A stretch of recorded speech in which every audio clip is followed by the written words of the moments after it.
ನೀವು ಬೆಂಗಳೂರಿನಲ್ಲಿ ಹೊಸ ಮನೆ ಕಟ್ತಾ ಇದ್ದೀರಾ ಅಥವಾ ಹಳೆ ಮನೆಯ ಮರು ನಿರ್ಮಾಣ ಮಾಡ್ತಾ ಇದ್ದೀರಾ? ಹಾಗಿದ್ರೆ ನಿಮಗೆ BWSSB ಇಂದ ದಂಡ ಕಟ್ಟಿಟ್ಟ ಬುತ್ತಿ.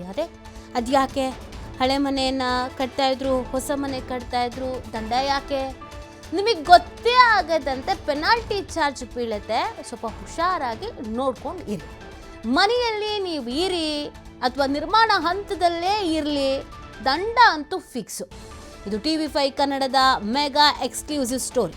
ಹೆಂಗೆ ನಾವು ಮನೇಲೇ ಇಲ್ಲದೆ ಇದ್ರೂ ಹೆಂಗೆ, ಇನ್ನು ನಿರ್ಮಾಣ ಹಂತದಲ್ಲಿ ಇದ್ರೂ ಹೆಂಗೆ, ಯಾಕೆ ದಂಡ ಹಾಕ್ತಾರೆ, ಯಾಕೆ ಪೆನಾಲ್ಟಿ ಹಾಕ್ತಾರೆ, ನಾವು ಯಾಕೆ ಕಟ್ಟಬೇಕು, ಅಂಥದ್ದು ಏನಾಗಿದೆ, ಯಾರಿಗೆ ಈ ಥರ ಮಾಡಿದ್ದಾರೆ, ಇದು ನಿಮಗೆ ಪ್ರಶ್ನೆ ಬರ್ಬೋದು. ಈಗ ನೋಡಿ ಏನು ನಡೀತಾ ಇದೆ ಅನ್ನೋದೇ ಗೊತ್ತಾಗ್ತಾ ಇಲ್ಲ. ಸುಮ್ಮನೆ ಆ ಪೆನಾಲ್ಟಿ ಈ ಪೆನಾಲ್ಟಿ, ಅದ್ರ ರೇಟ್ ಜಾಸ್ತಿ ಇದ್ರ ರೇಟ್ ಜಾಸ್ತಿ, ಅಲ್ಲದೆ ಇರೋ ರೂಲ್ಸು, ಮನೆ ಕಟ್ಟಕ್ಕೆ ಹಂಗಿರಬೇಕು ಹಿಂಗಿರಬೇಕು, ಇನ್ನೊಂದು ಮತ್ತೊಂದು, ರೂಲ್ಸ್ ಮೇಲೆ ರೂಲ್ಸು. ಯಾವಾಗ ಸರ್ಕಾರದವ್ರು ಅದು ಯಾವ ರೂಲ್ಸ್ ತರ್ತಾರೋ ಗೊತ್ತಿಲ್ಲ, ಗ್ಯಾಪಲ್ಲಿ ರೂಲ್ಸ್ ಬಂದುಬಿಟ್ಟಿರುತ್ತೆ.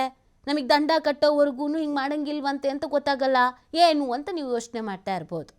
ಸೊ ಇದೀಗ ದಂಡ ಬಂದವರು ಗಾಬರಿ ಆಗಿಬಿಟ್ಟಿದ್ದಾರೆ.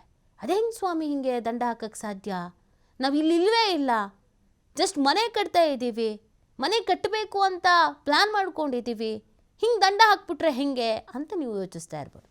ಯಾಕಾಗಿ ದಂಡ ಹಾಕ್ತಾ ಇದ್ದಾರೆ, ಏನಾಯಿತು, BWSSB ಈ ನೀತಿ ಏನು ಹೇಳುತ್ತೆ? ಕಾವೇರಿ ನೀರು ಸಂಪರ್ಕಕ್ಕಾಗಿ ಅರ್ಜಿ ಸಲ್ಲಿಸಿದವರಿಗೆ ಲಕ್ಷ ದಂಡವನ್ನು ವಿಧಿಸಲಾಗ್ತಾ ಇದೆ.